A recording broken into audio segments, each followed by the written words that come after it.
তাহলে আমরা সহ্য করি, আপনাদের কোনো ভুল নাই। ঠিক আছে যান ভাই, পরে দেখাইলে আমার টাকাটা আমারে দিয়ে দিন। ওকে, আল্লাহ হাফেজ। ঠিক আছে ভাই, আমার একটু ক্ষমা সুন্দর দৃষ্টিতে দেখেন। আমি তো ব্যবহার খারাপ করছি, আর এলাকাতে কোনো ঝামেলা হইলে আমার কাছে একটু আহেন। যে কোনো বিপদ আপদে আমি আপনার ছোট ভাই হিসাবে পাশে আছি। গেলাম ভাই। জায়গা ভাই, ভালো থাকেন।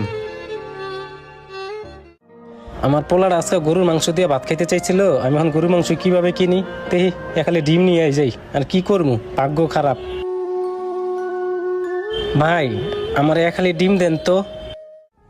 এই যে ভাই নেন। আরে বেটা তুই নিচে না নামলা, জায়গা আমি না ভাই, সরি দেখি নাই ভাই, সরি।